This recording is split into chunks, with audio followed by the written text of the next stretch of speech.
Keputusan Majelis Ulama Indonesia yang menyatakan vaksin AstraZeneca haram meskipun dapat digunakan dalam keadaan darurat patut menjadi keprihatinan kita bersama. Jika kelak banyak orang menolak untuk divaksin COVID-19 dan kita gagal mencapai kekebalan massal atau herd immunity pada akhir tahun 2021, maka sebagian porsi kesalahan ada di tangan MUI. Saya Wahyu Diatmika dan inilah Opini Tempo.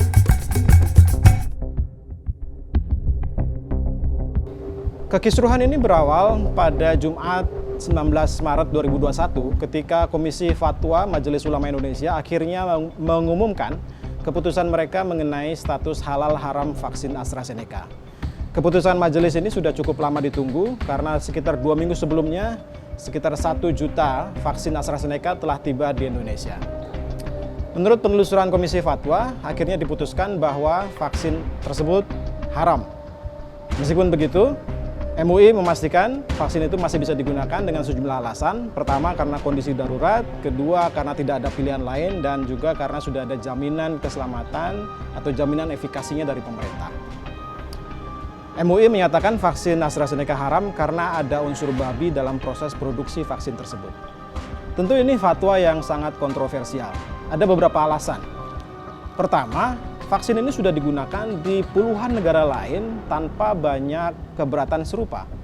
Di negara-negara Islam bahkan seperti Arab Saudi, Uni Emirat Arab, Malaysia, Mesir, vaksin ini dinyatakan aman dan halal digunakan oleh Muslim. Kedua, ada pertanyaan mengenai proses serupa yang juga dilakukan terhadap vaksin Sinovac. Beberapa informasi menyebutkan bahwa vaksin Sinovac dari Cina juga melibatkan unsur-unsur yang tidak sepenuhnya halal, tetapi kemudian tetap dinyatakan halal oleh Majelis Ulama Indonesia. Pertanyaan lainnya adalah bagaimana dengan unsur babi yang disebut-sebut dalam proses produksi vaksin AstraZeneca? Sejauh mana akurasi dari kesimpulan mengandung babi tersebut? Beberapa ahli vaksin yang ditemui Tempo memastikan bahwa zat babi yang dimaksud tersebut adalah enzim tripsin, sebuah enzim yang memang berfungsi sebagai katalisator dalam proses biokimia di awal produksi sel yang menjadi vaksin. Karena itu, bisa dipastikan vaksin AstraZeneca tidaklah mengandung unsur babi sebagaimana yang disebut di fatwa MUI. Muncul pertanyaan berikutnya, ada apa dengan MUI? Mengapa fatwa ini muncul? Penelusuran redaksi Tempo menemukan beberapa kejanggalan dalam proses penerbitan fatwa MUI ini.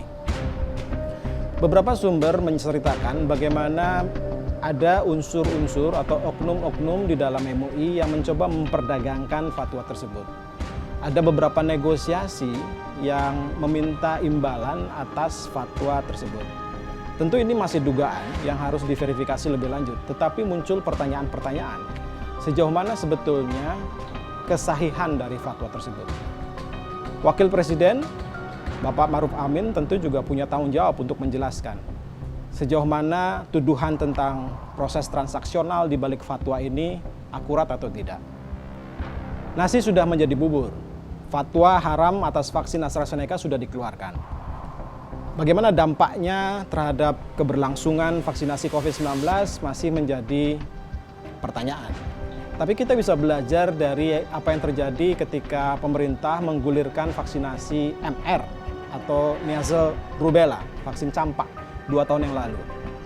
Ketika itu, Kementerian Kesehatan mendapatkan penolakan atas program ini, terutama di luar Jawa. Target vaksinasi MR di sana tercapai sekitaran 49% dari target 84%. Kegagalan vaksinasi MR terutama disebabkan oleh fatwa serupa dari MUI. Vaksin itu dianggap haram meskipun bisa digunakan dalam keadaan darurat. Hal lain yang juga patut dikhawatirkan adalah apa yang akan terjadi dengan vaksin-vaksin berikutnya yang akan datang. Pemerintah sudah mengalokasikan sekitar 150 juta dosis vaksin AstraZeneca akan tiba di Indonesia sampai akhir tahun ini. Sekitar 75 juta orang diproyeksikan untuk menerima vaksin ini.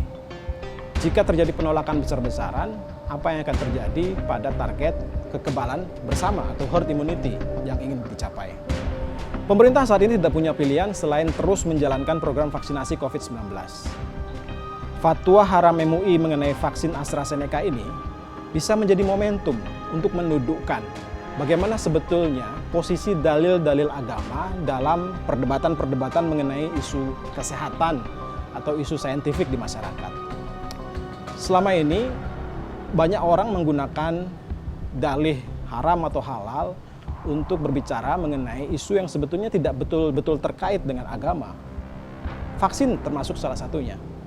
Jika sebuah vaksin atau sebuah obat sudah dipastikan, sudah dibuktikan secara saintifik bisa menyembuhkan dan memberikan manfaat, maka fatwa-fatwa sebetulnya tidak terlalu relevan lagi. Inilah saatnya kita mendudukkan persoalan pada tempatnya. Ada porsi untuk bicara soal agama, ada porsi untuk bicara soal kesehatan. Isu vaksinasi jelas adalah isu kesehatan. Dalil agama penting ketika kita membicarakan isu-isu mengenai religiusitas, mengenai keagamaan. Tapi ketika kita bicara kesehatan, maka saintifik dan rasionalitas harus menjadi pegangan. Pada akhirnya, keberhasilan vaksinasi COVID-19 akan bergantung kepada kemampuan pemerintah menyampaikan pesan bahwa vaksin ini sangat penting untuk kita melewati pandemi dan juga kedewasaan masyarakat untuk menempatkan fatwa MUI pada posisinya. Soal-soal kesehatan sebaiknya tidak dicampuri dengan pertimbangan-pertimbangan non-medis maupun non-saintifik. Utamakan pertimbangan-pertimbangan rasional.